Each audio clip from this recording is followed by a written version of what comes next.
It's time we had a hard conversation. We're coming up towards the end of the year and people are thinking about the new year. So I have a question for you. Do you want to be a burden because you didn't at least try to take care of yourself? Let's chat.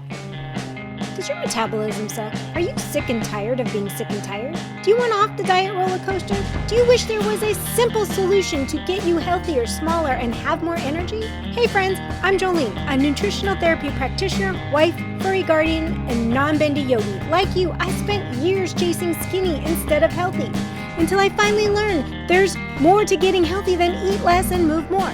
Welcome to Holistic Health Made Simple, where I share all the tips, tricks, and science to set you free from the diet overwhelm and frustration with the ever-changing health rules.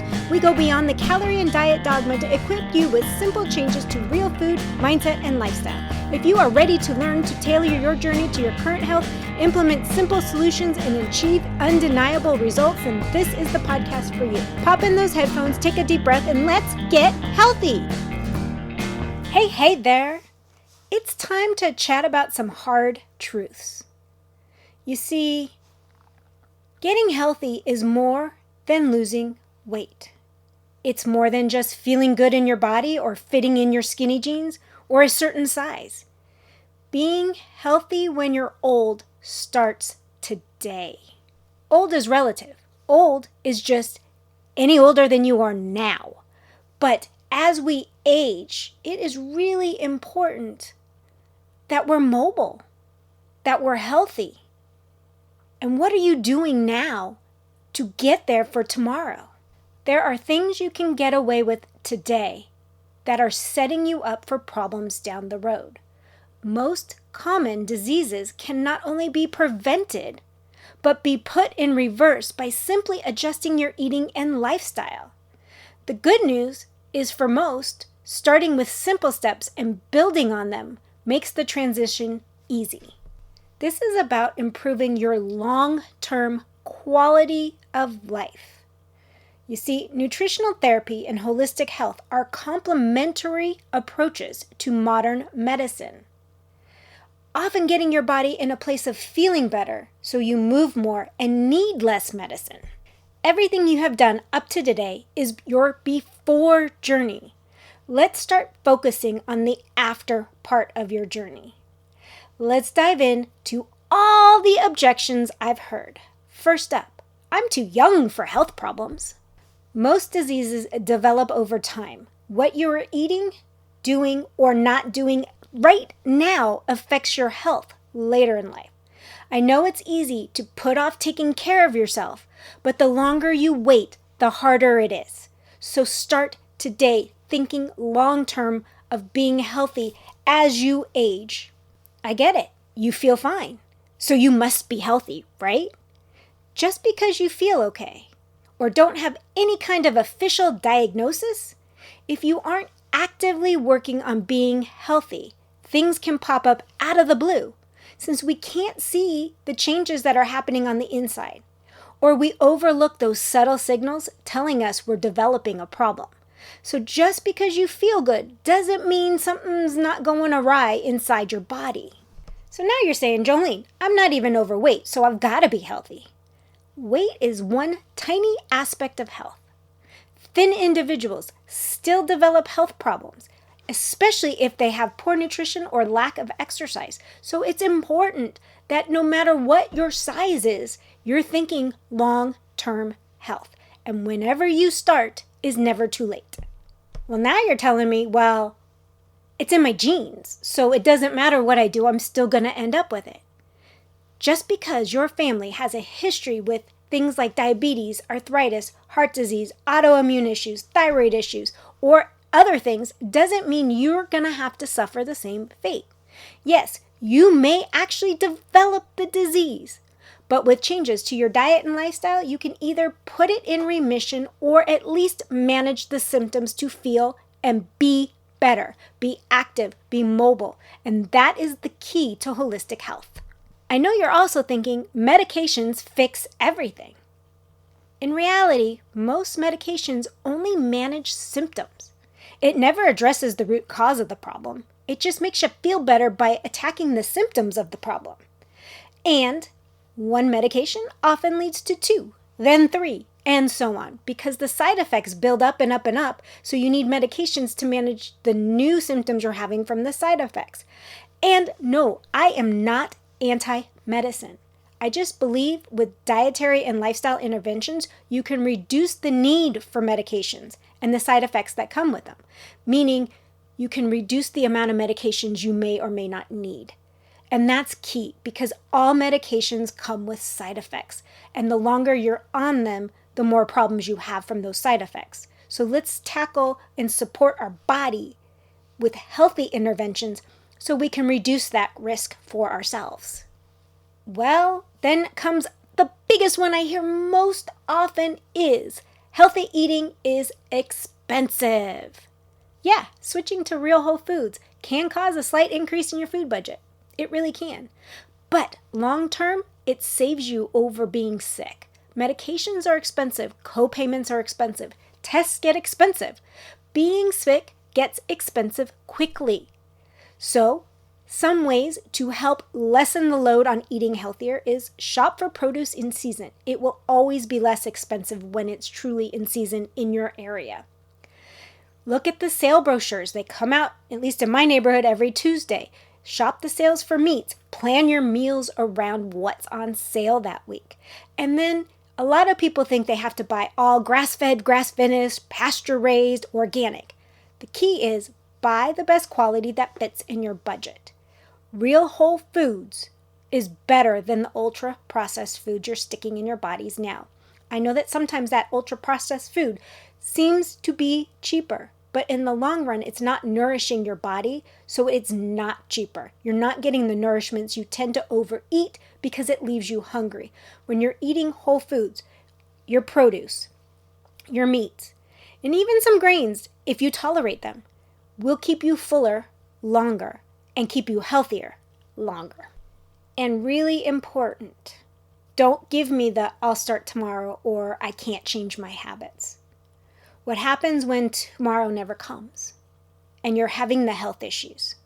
The best time to prevent health issues and get healthy is today. Whatever that is, it's today. Small steps add up over time and make the changes a lot less painful. Take each change in small bites. Don't overdo it where it gets overwhelming. As one change becomes second nature, add on the next change until you don't even realize the huge health changes you've made one small bite at a time. The last objection I will touch on today is that health is all or nothing. You think that you need to make these extreme changes and make them all at once just to be healthy. This attitude gets overwhelming and gets discouraging, especially when it's hard to sustain these extreme changes. Actually, it's been proven that having small, consistent changes, being consistent with these tiny little bite-sized changes, is more sustainable and has a longer lasting effect. So we build on each small change as we go. That's one of the biggest things I like to teach. Start small and add step by step until you realize that you've made the extreme change, but it might be several months down the road and you didn't even know it. Overcoming your objections and being really honest with yourself. Telling yourself it is hard and there will be setbacks are the first step on this journey. Remember, these small steps add up over time and make a huge impact on your health. So right now I'm going to give you some small steps I encourage you to start incorporating even before the new year. I know everybody thinks, new year, new me, woohoo! No, new year, same you. You're just going to incorporate more and more steps. Start small. And when I say small on this one, I'm going to say move your body, but I recently learned about exercise snacks. No, you don't have to start with hours in the gym or miles-long walk, especially if you're just starting out. Exercise snacking is defined as a brief period of high-intensity movement or exercise that typically lasts for no more than 2 minutes. 2! Sneak it in throughout your workday, on bathroom breaks, before or after meetings. Just start incorporating them throughout your days. Here are some ideas for these exercise snacks. Work in a multi-story building or live in a 2-story house? Do some stair climbing for a minute or two. Do some jumping jacks for a minute or two. Jumping rope. Chair squats. Easy to do at your desk. Lunges. Push-ups. Mountain climbing, well, in the office that might be a little more difficult to hide, but you can do it. You can even do wall push-ups. You don't even have to get on the ground to do them. So find little things that you can get these bursts of exercises in for 1 to 2 minutes and just sprinkle them in throughout your day as if you were having a snack, but have an exercise snack instead. The second small step I want you to start incorporating today, and I've said it over and over again, this is not new. Start your day with a protein-rich meal. It has been shown to balance energy throughout the day as well as curb cravings and overeating later in the day. So you need to aim for a minimum of 30 grams of protein. This will mean adding in some meat or protein powder for many to get there. For example, 5 eggs, I know, sounds like a lot, is 30 grams of protein. But did you know it only comes with 360 calories? Another way to put it would be 3 eggs and 2 ounces of cheese. That's approximately 444 calories. These are just a point of reference so that you kind of get an idea of what 30 grams is. Pretty much a half a pound of boneless, skinless chicken thighs, again, is 30 grams. You've got to figure out how to add it in. And that's why I say, even though I'm not the biggest fan of a processed protein powder, for a lot of you, for your first meal, that is going to be the easiest way to get it in. Make sure it is a complete protein powder and you're not using collagen. Collagen is missing most of the amino acids, so it will not be as helpful. This is where a good tracking app will help you figure this out. I always put things into the app before I actually eat them so I can get an idea of what I need to shuffle around to get to the right macronutrients for that 30 grams so I know what's in the food I'm eating. The tracking app I prefer to recommend is Chronometer. Otherwise, you could just Google protein in and whatever the food is and then do it by hand. I do not like MyFitnessPal because it has too many entries by people and they're not accurate. So you don't know what you're sifting through to get accurate information. And I know it has check marks and stuff, but it's still check marked bad information. So be very leery of using MyFitnessPal. But we really just want to make sure we're getting in that 30 grams of protein with our first meal. And the last step I want you to work on towards this end of the year is self-love. I know. This sounds corny and this sounds like body positivity at every size. It's kind of is that. It's basically loving yourself enough to make the changes to be better, to be healthier, to be stronger, to be more mobile. That does not mean a certain size or a pair of jeans. That means health. That means not being a burden to your friends, your family, or ending up in a home because you don't have family to take care of you. Being mobile up till the day the good Lord calls you is what this is all about. So you need to find a way to shift your mindset that you are doing this not only for you, but for the future you, because you want to enjoy this life and give back to the world. We all need to find better ways to self-medicate. Food, drinks, those aren't ways to medicate us. They make us feel good for a minute or two. They don't make us feel good long term. Find healthy ways to make yourself feel better in times of struggle and healthy ways to reward yourselves when something great happens. While food should be enjoyed, it should not be the center of our happiness. Our family, our friends, and our loved ones should be.